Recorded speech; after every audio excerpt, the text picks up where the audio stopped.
നിങ്ങളുടെ നാട്ടിൽ ഒരു അയൽവാസിയുണ്ടെന്ന് വെറുതെ ഒന്ന് സങ്കല്പിച്ചു നോക്കുക. വീട്ടിൽ ഉണ്ണാൻ അരി വാങ്ങാൻ കാശില്ല. പലചരക്ക് കട മുതൽ പാൽക്കാരന് വരെ ലക്ഷങ്ങളുടെ കടം കൊടുക്കാനുണ്ട്. പട്ടിണി കിടന്ന് വീട്ടുകാർ കരയുന്നു. പക്ഷേ ഈ ഗ്രഹനാഥൻ എന്തു ചെയ്തു? ആകെ കിടന്ന അവസാനത്തെ തുണ്ട് ഭൂമിയും പണയപ്പെടുത്തി കടം വാങ്ങി ഒരു വലിയ തോക്ക് വാങ്ങി വീട്ടിൽ കൊണ്ടുവച്ചു. കേൾക്കുമ്പോൾ തന്നെ ആളെന്ത് വിവരദോഷിയാണെന്ന് നിങ്ങൾക്ക് തോന്നുന്നില്ലേ? എങ്കിൽ ഈ അയൽവാസിയുടെ പേരാണ് പാകിസ്ഥാൻ. രാജ്യം കടുത്ത സാമ്പത്തിക പ്രതിസന്ധിയിലൂടെയും ഭയാനകമായ കടക്കെണിയിലൂടെയും കൂപ്പുകുത്തുമ്പോഴും സ്വന്തം ജനങ്ങളെ പട്ടിണിക്കിട്ട് പട്ടാളത്തെ തീറ്റിപ്പോറ്റുന്ന പാകിസ്ഥാൻ ഭരണകൂടത്തിന്റെ വിചിത്രമായ ഇരട്ടത്താപ്പാണ് ഇപ്പോൾ ലോകത്തിന് മുന്നിൽ വീണ്ടും പരിഹാസ്യമായിക്കൊണ്ടിരിക്കുന്നത്. കയ്യിൽ പിച്ചച്ചട്ടിയുമായി ലോകരാജ്യങ്ങൾക്ക് മുൻപിൽ വായ്പയ്ക്കായി യാചിക്കുമ്പോഴും വരുന്ന 2026-27 സാമ്പത്തിക വർഷത്തിൽ പ്രതിരോധ സേവനങ്ങൾക്കായി പാകിസ്ഥാൻ വകയിരുത്തിയിരിക്കുന്നത് എത്രയാണെന്ന് കേട്ടാൽ നിങ്ങൾ ശരിക്കും ഞെട്ടും. 3 ട്രില്യൺ പാകിസ്ഥാനി രൂപ. അതെ, അക്കങ്ങളൊന്നും തെറ്റിയിട്ടില്ല. മുൻവർഷത്തെ യഥാർത്ഥ വിഹിതമായ 2.55 ട്രില്യണിൽ നിന്ന് 17.65% കുത്തനെ ഉയർത്തിക്കൊണ്ട് കൃത്യം 3 ട്രില്യൺ പാകിസ്ഥാനി രൂപ. അതായത് അത് ഇന്ത്യൻ രൂപയിലേക്ക് കൺവേർട്ട് ചെയ്താൽ 285.78 ലക്ഷം കോടി രൂപയാണ് പാക് ജനതയുടെ നികുതി പണത്തിൽ നിന്നും പട്ടാളത്തിനായി മാത്രം ഒഴുക്കിക്കളയാൻ പോകുന്നത്. എന്നാൽ ഇതിലെ ഏറ്റവും വലിയ തമാശ അതല്ല. ഈ പണം എങ്ങോട്ട് പോകുന്നു, എന്തിനു വേണ്ടി ചെലവാക്കുന്നു എന്ന് ചോദിക്കാൻ അവിടെ ജനങ്ങൾക്കോ ജനപ്രതിനിധികൾക്കോ യാതൊരു അവകാശവുമില്ല എന്നതാണ്. അമേരിക്കൻ സ്റ്റേറ്റ് ഡിപ്പാർട്ട്മെന്റ് പുറത്തുവിട്ട 2026 സാമ്പത്തിക സുതാര്യതാ റിപ്പോർട്ട് പാകിസ്ഥാന്റെ മുഖത്തേറ്റ ഏറ്റവും വലിയ പ്രഹരമായി മാറുന്നത് ഇവിടെയാണ്.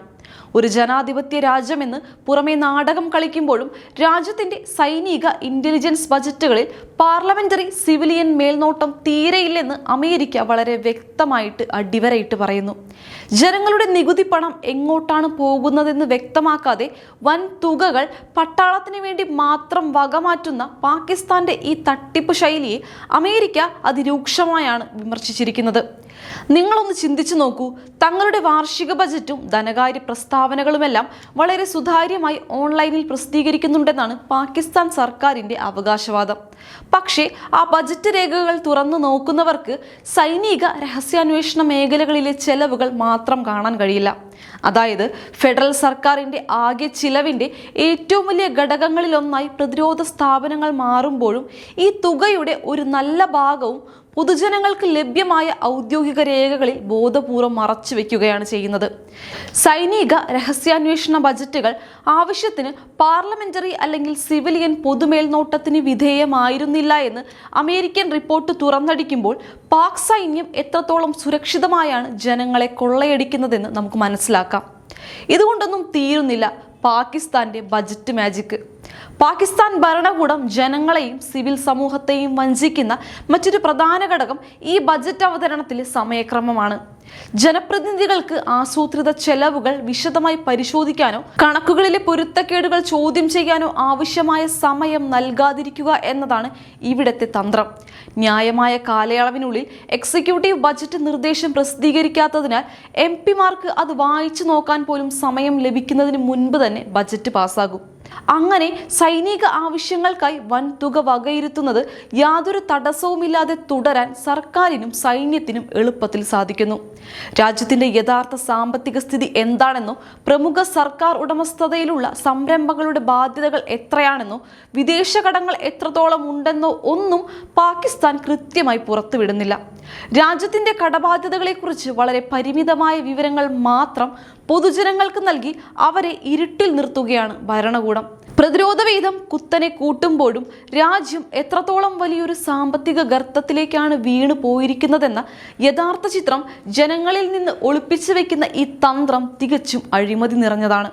ഈ 3 ട്രില്യൺ പാകിസ്ഥാനി രൂപയുടെ കണക്കുകൾ ഒന്ന് പരിശോധിച്ചാൽ തന്നെ പാകിസ്ഥാന്റെ മുൻഗണനകൾ എത്രത്തോളം വികലമാണെന്ന് വ്യക്തമാകും. ഫെഡറൽ ഗവൺമെന്റിന്റെ മൊത്തം വിഹിതമായ 18.77 ട്രില്യണിന്റെ അതായത് ഏകദേശം 16% പാകിസ്ഥാന്റെ മൊത്തം മൊത്തം ആഭ്യന്തര ഉൽപാദനത്തിന്റെ 2.8% ഈ പ്രതിരോധ ബജറ്റ്. കഴിഞ്ഞ സാമ്പത്തിക വർഷത്തിൽ പ്രതിരോധ വിഹിതം 20% വർദ്ധിപ്പിച്ചതിന് തൊട്ടു പിന്നാലെയാണ് ഇത്തവണ വീണ്ടും 17% വർധനവ് നൽകിയിരിക്കുന്നത്. പട്ടിണി മാറ്റാനും അടിസ്ഥാന സൗകര്യങ്ങൾ വികസിപ്പിക്കാനും വിദ്യാഭ്യാസത്തിനും ആരോഗ്യത്തിനും ജനക്ഷേമത്തിനുമായി ചെലവഴിക്കേണ്ട വിയർപ്പിന്റെ വിലയാണ് ഇങ്ങനെ സൈന്യത്തിനായി ദൂർത്തടിക്കുന്നത്. പ്രസിദ്ധീകരിച്ച കണക്കുകൾ പ്രകാരം ശമ്പളത്തിനും അലവൻസുകൾക്കുമായി മാത്രം 967.55 ബില്യണും പ്രവർത്തന ചെലവുകൾക്കായി 743.46 ബില്യണും വകയിരുത്തിയിട്ടുണ്ട്. ഇതിനു പുറമെ ആയുധങ്ങൾ, വെടിക്കോപ്പുകൾ, സൈനിക ഉപകരണങ്ങൾ എന്നിവ വാങ്ങുന്നതിനായി ഭൗതിക ആസ്തി വിഭാഗത്തിൽ നിന്ന് 925.83 ബില്യണും നീക്കിവെച്ചിരിക്കുന്നു. അക്ഷരാർത്ഥത്തിൽ ബജറ്റിലെ സിംഹഭാഗവും സൈനികരുടെ പോക്കറ്റിലേക്കും ആയുധ പുരകളിലേക്കുമാണ് ഒഴുകുന്നത്. പക്ഷേ ഏറ്റവും വലിയ ട്വിസ്റ്റ് ഇതൊന്നുമല്ല. ഈ പറയുന്ന 3 ട്രില്യൺ പാകിസ്ഥാനി രൂപ എന്നത് യഥാർത്ഥ സൈനിക ചെലവുകളുടെ ഒരു ചെറിയ ഭാഗം മാത്രമാണ് എന്നതാണ് സത്യം. അമ്പരക്കേണ്ട, അതാണ് പാക് സൈന്യത്തിന്റെ ബുദ്ധി. വിരമിച്ച സൈനിക ഉദ്യോഗസ്ഥർക്കുള്ള 822 ബില്യൺ പാകിസ്ഥാനി രൂപയുടെ വലിയ പെൻഷൻ തുക എവിടെയാണ് ഉൾപ്പെടുത്തിയിരിക്കുന്നതെന്നറിയാമോ? അത് പ്രതിരോധ ബജറ്റിലല്ല, മറിച്ച് ഫെഡറൽ പെൻഷൻ വിഹിതത്തിന് കീഴിലാണ് ഒളിപ്പിച്ചു വെച്ചിരിക്കുന്നത്. പോരാത്തതിന് വിദേശത്തു നിന്നുള്ള കോടിക്കണക്കിന് രൂപയുടെ പ്രധാന സൈനിക ഇറക്കുമതികളും അത്യാധുനിക ആയുധ ശേഖരണങ്ങളും പ്രധാന പ്രതിരോധ ബജറ്റിന് പുറത്താണ് അവർ കണക്കാക്കുന്നത്. ഇറാന്റെയോ മറ്റ് അയൽ രാജ്യങ്ങളുടെയോ ഭീഷണിയേക്കാൾ വലുതായി പാകിസ്ഥാൻ കൊണ്ടു നടക്കുന്ന അവരുടെ രഹസ്യ ആണവായുധ പദ്ധതികൾക്കായുള്ള ഭീമമായ ചെലവുകൾ ബജറ്റിൽ എവിടെയും ഒരു ഭൂതക്കണ്ണാടി വെച്ച് നോക്കിയാൽ പോലും നിങ്ങൾക്ക് കാണാനാവില്ല. പ്രധാനപ്പെട്ട സൈനിക ഏറ്റെടുക്കലുകൾ പൊതുജനങ്ങളുടെയോ അന്താരാഷ്ട്ര സമൂഹത്തിന്റെയോ ശ്രദ്ധയിൽപ്പെടാത്ത വിധം പൂർണ്ണമായും രഹസ്യമാക്കി വെച്ചിരിക്കുകയാണ്. അതായത് കടലാസിലുള്ള 3 ട്രില്യൺ എന്നത് വെറുമൊരു കൺകെട്ട് വിദ്യ മാത്രമാണ്. യഥാർത്ഥ സൈനിക ചെലവ് ഇതിലും എത്രയോ ഇരട്ടിയാണ്. ഇതുകൊണ്ടാണ് അമേരിക്ക ഇപ്പോൾ പാകിസ്ഥാനോട് 3 പ്രധാന കാര്യങ്ങൾ കർശനമായി ആവശ്യപ്പെട്ടിരിക്കുന്നത്. ഒന്നാമതായി, സർക്കാർ ബജറ്റ് നിർദ്ദേശങ്ങൾ സമയബന്ധിതമായി തന്നെ പ്രസിദ്ധീകരിക്കുക. രണ്ടാമതായി, സർക്കാർ ഉടമസ്ഥതയിലുള്ള സ്ഥാപനങ്ങളുടെ ഉൾപ്പെടെയുള്ള മുഴുവൻ കടബാധ്യതകളുടെയും പൂർണ്ണ വിവരങ്ങൾ മറച്ചുവെക്കാതെ പുറത്തുവിടുക.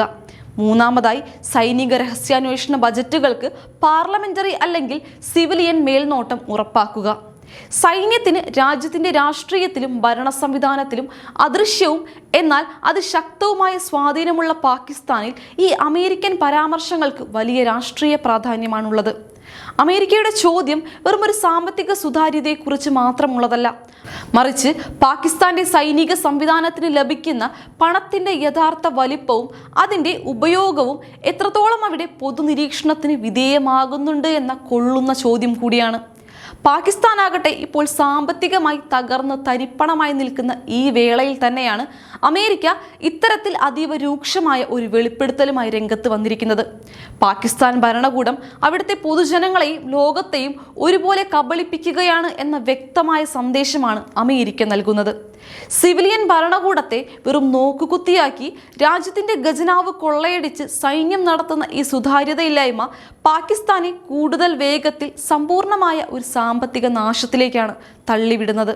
ജനങ്ങൾക്ക് കഴിക്കാൻ ഭക്ഷണമില്ലെങ്കിലും അതിർത്തിയിൽ വെടിയുതിർക്കാൻ ആയുധങ്ങളുണ്ടല്ലോ എന്ന് ആശ്വസിക്കുന്ന ഒരു രാജ്യം എങ്ങനെ മുന്നോട്ടു പോകുമെന്നത് കാലം തെളിയിക്കേണ്ട ഒന്നാണ്. ഒരു കാര്യം മാത്രം ഉറപ്പാണ്, ചോദ്യങ്ങൾ ചോദിക്കാൻ ധൈര്യമില്ലാത്ത ഒരു ജനതയും ഉത്തരം പറയാൻ ബാധ്യതയില്ലാത്ത ഒരു ഭരണകൂടവും ഉള്ളിടത്തോളം കാലം പാകിസ്ഥാനിലെ ഈ സൈനിക മാജിക് ഷോ വൻ വിജയമായി തന്നെ തുടരും. അപ്പോൾ ഈ വിഷയത്തെക്കുറിച്ചുള്ള അഭിപ്രായങ്ങൾ താഴെ കമന്റ് ചെയ്യുക. മറ്റൊരു സമകാലിക പ്രസക്തിയുള്ള വിഷയവുമായി ഞാൻ വീണ്ടും വരാം. നന്ദി.